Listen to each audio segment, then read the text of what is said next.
I have here on my workbench a very cool old radio. It's extremely cool and authentic and probably was made in the 1930s or 40s. It's a Tombstone radio. Can you guess what brand it is? Is it a Philco? Is it a General Electric? Is it an RCA Victor?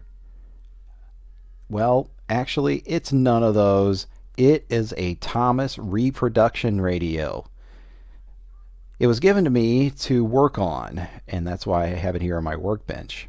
Now, normally I would just tell people to take this outside and burn it. Use it for firewood or maybe as a doorstop or something. Or maybe even use it for target practice. That would work. But in this case, since it's a friend of a friend and it's an older person who, probably sees some old memories in this radio, I'm going to go ahead and take a look at it and see if we can fix it. Now, the symptom that's being told is that it won't tune. So I can turn it on, but when I turn the tuning dial, as you can see, nothing happens. It doesn't tune. So what would your guess be as to what the problem is with it? Well, your guess is probably like mine.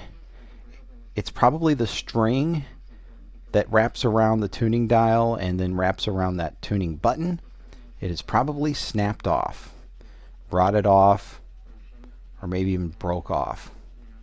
So let's open up this thing, this hideous beast. It does not have the cassette deck on the side.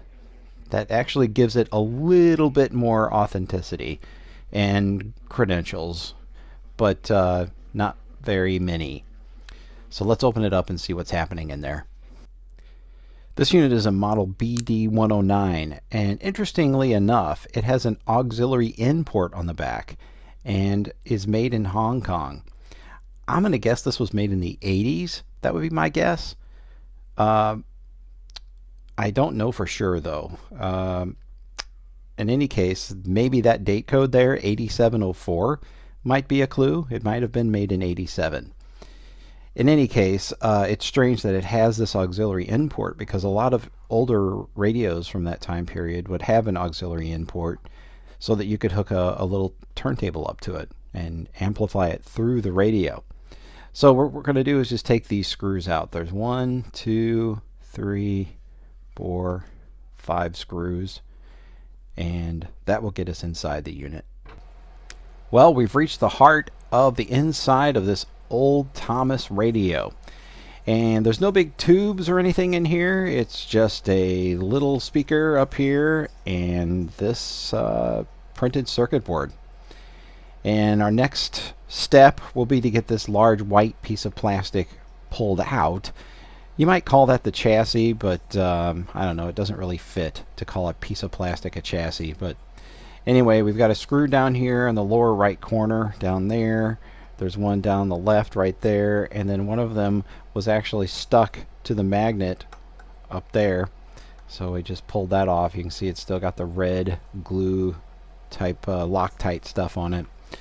So let's see if we can get this white thing out of here and get a better view of what's going on the other side of the tuner. Your tuner is right there. All the knobs had to be removed from the front, and then I found a couple more screws I had to take out. Those are on the bottom. On the base of the unit, you can see a screw hole here and here. And now you can see what you get when you pull the plastic chassis out is you get this part. So it doesn't look like there's a string in there. It looks like it might be gear driven, maybe? Maybe there's a little wheel that pushes this big thing here. But in order to find that out, we're going to have to take some more stuff off here, which would be these screws here and these screws here. And my guess is correct.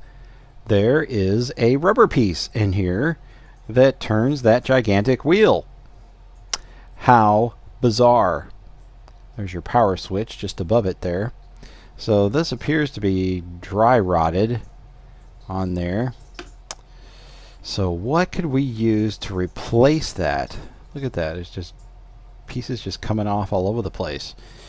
So what do? How do we replace that? Well, we're going to have to find something, rubber, that is about the shape of a tuning knob and about that thickness. Well, we might have to look online and see if there is a replacement, an exact replacement, that could just slip on here and be good to go. But for now, maybe it's time to engineer something. So there's the little dry rotted beast that has been removed. And here is what I found as a solution. This is a rubber motor mount, or a grommet perhaps. And the question is, does just putting that on here allow you to turn the tuning knob? That is a good question.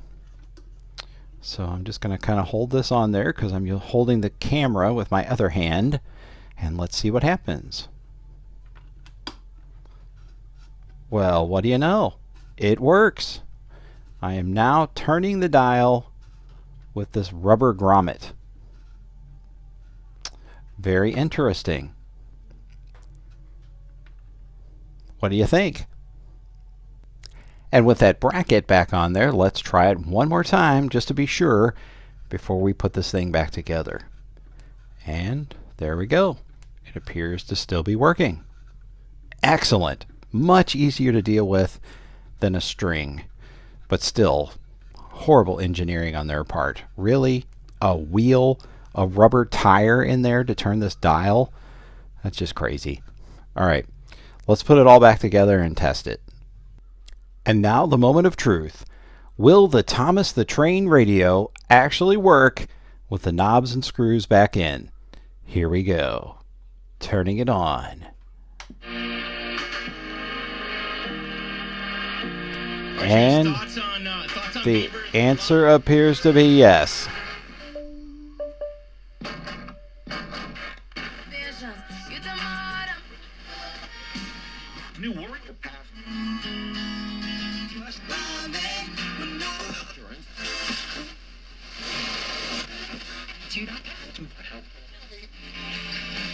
All the way across the dial, no problems.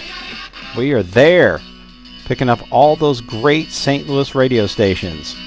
We can adjust our tone control here. Gotta love that treble cut, also known as a tone control. There's that. Crank it up a little bit. Sounds amazing at maximum level. We got our AFC, which stands for automatic frequency control. Is that right? And then FM, which is like less FM. And then AM.